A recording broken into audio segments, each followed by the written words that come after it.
Hai semuanya, bersama channel saya Rigaf FC. Yang mana pada channel saya kali ini saya akan membahas mengenai perkembangan diri, mengenai kemampuan berpikir, mengenai kemampuan belajar, apapun mengenai kemajuan diri, saya akan membahas di dalam channel saya kali ini. Oke, sebelum ke arah videonya, saya akan introduce dulu sama diri saya sendiri.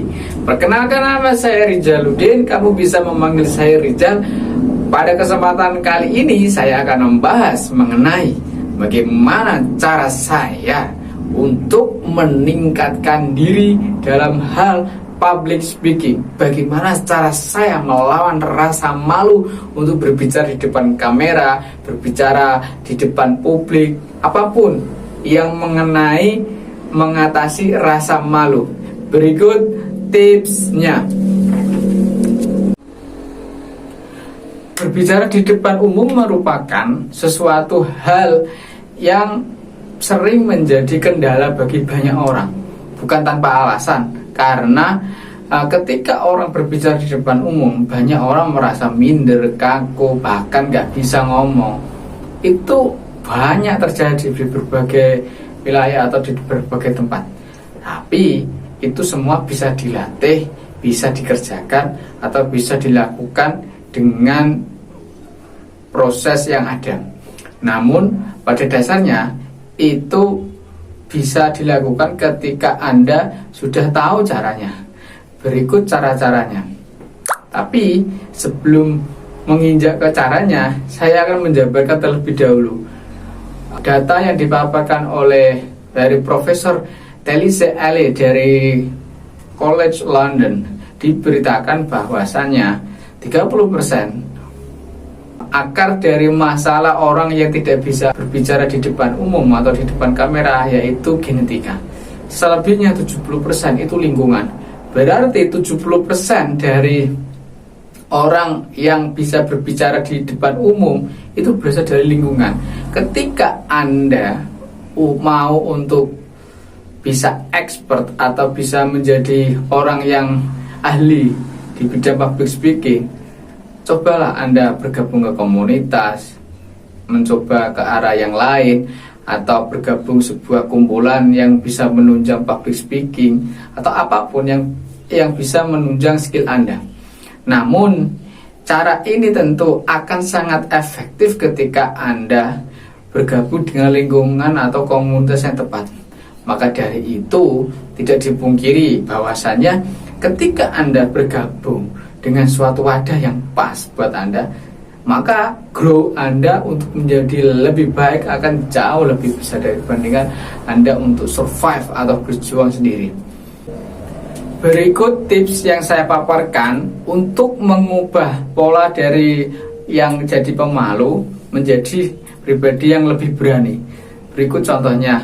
Yang pertama, Anda harus melawan rasa malu tersebut. Memang rasa malu menjadi momok tersendiri bagi orang yang belum biasa atau nggak berani ngomong di depan umum. Maka dari itu, untuk mengatasi rasa malu tersebut, lawan rasa kemaluan tersebut dengan berani. Ketika Anda berhasil melawan, berhasil meyakinkan diri Anda untuk tampil di depan umum, maka ini the first step, langkah pertama untuk menuju ke langkah selanjutnya. Ngomong gampang bro, coba lo jadi gue, pasti lo gemeteran. Gue aja ngomong di depan umum gemeteran. Gak apa-apa Wak, malu kan cuma di depan aja. Nanti kalau Wahadi sudah terbiasa, akan terlatih. Itu sama halnya dengan contoh orang profesional. Kayak contoh ini saya contohkan seperti pebasket LeBron James. Dia bisa hebat karena biasa kan Wak. Buset deh, pakai bahas LeBron James. Siapa itu LeBron James? So tau lo. Itu LeBron James pebasket dari Amerika Wak. Dulu kan dia hidup miskin, hidup ketidakkecukupan. Tetapi setelah dia pindah tempat dari tempat satu ke tempat yang lain dan berusaha menjadi pebasket, dia sekarang telah menjadi pebasket terkenal di dunia. Pada langkah yang nomor 2, yaitu melakukan berbicara di depan cermin. Hal ini sudah sering dibahas oleh orang lain atau seorang pakar, bahwasanya ketika Anda ingin meningkatkan skill public speaking Anda, meningkatkan skill kemampuan berbicara Anda, cobalah Anda berlatih di depan kaca. Dan ini saya lakukan dan saya terapkan untuk menambah kepercayaan diri. Dan ternyata worth it. Coba untuk melatih public speaking Anda di depan cermin. Nah, lo enak bilang kayak gitu doang. Lah, gue ngobrol sama pantat aja gue nungging. Kenapa noleh, Pak? Itu kan bagus. Nah, lo ya bener-bener ya, lo enak ngobrol seperti itu. Lah gue ngobrol sama orang aja gue palingin muka gue. Pelan aja, Pak. Namanya aja proses. Coba nanti kalau ngobrol dilihatin orangnya, dipandang orangnya. Ketika Wahaji coba untuk memandang orangnya, melihat orangnya, maka Wahaji akan menghormati orang tersebut. Ketika Wahaji menghormati orang tersebut, maka kan enak nanti ngobrolnya. Jadi pelan aja, Wah, jangan dipaksa. Oh alah, gitu toh Nang. Ya udah, nanti saya coba ya. Langkah yang ketiga yaitu melakukan persiapan terlebih dahulu. Hal ini penting untuk dilakukan. Karena apa? Seketika Anda mau berbicara di depan umum, ketika Anda mau presentasi atau hal apapun yang terkait public speaking, maka hal ini penting untuk dilakukan, yaitu apa? Persiapan diri. Dari persiapan diri tersebut, kita bisa mempersiapkan hal-hal apa saja yang kurang, hal-hal apa saja yang perlu dikerjakan atau perlu dipersiapkan ketika nanti buat presentasi.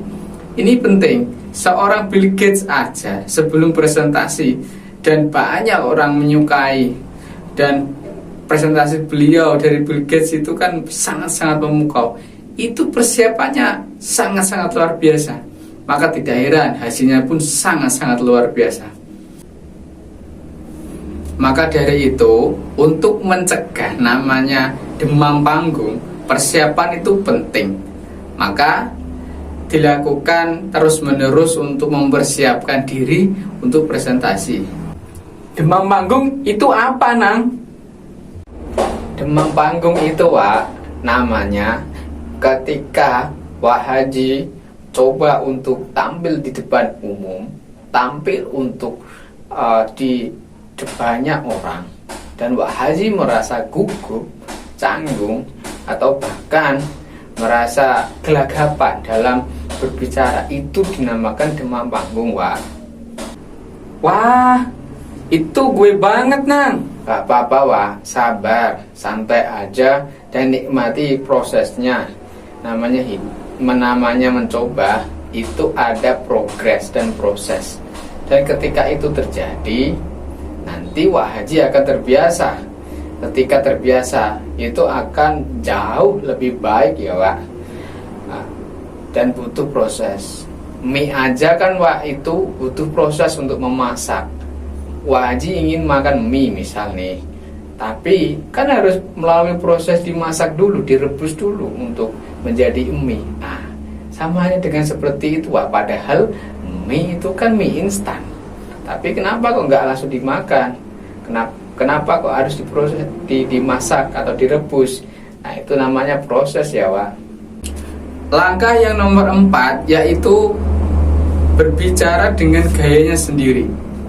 Tentu pada nomor 4 ini langkahnya yaitu kita bisa berbicara dengan gaya Anda masing-masing. Misal contoh, Anda mempunyai gaya berbicara dengan membaikan tangan atau seperti saya ini, silakan, itu style Anda. Coba lakukan, coba improvisasi dengan gaya atau cara Anda, dan itu merupakan ciri Anda.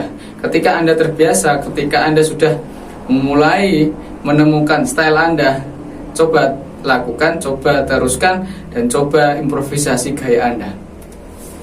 Nah, kalau kayak gitu gimana caranya supaya saya bisa berbicara sesuai dengan gaya saya, Nang.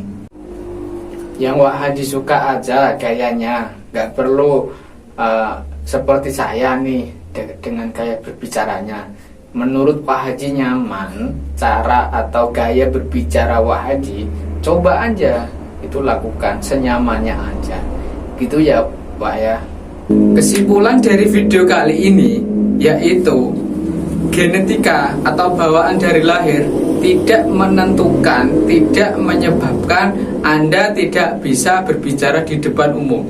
Jangan jadikan alasan atau alibi bahwasanya Anda tidak bisa berbicara di depan umum atau Anda tidak percaya diri di depan umum karena faktor genetika. Dari data yang disebutkan tadi, bahwasanya 70% orang yang bisa tampil di depan umum itu karena lingkungan, bukan karena genetika. Jadi siapapun Anda, apapun Anda, tunjukkan diri Anda untuk menjadi lebih baik melalui lingkungan yang positif. Lingkungan yang positif yang mensupport Anda untuk berkembang, maju untuk lebih baik lagi, itu menjadi bekal Anda untuk menatap masa depan. Oke, terima kasih atas waktunya yang telah menonton video saya kali ini. Semoga apa yang saya sampaikan ini bisa bermanfaat untuk penonton. Oke, terima kasih and see you again.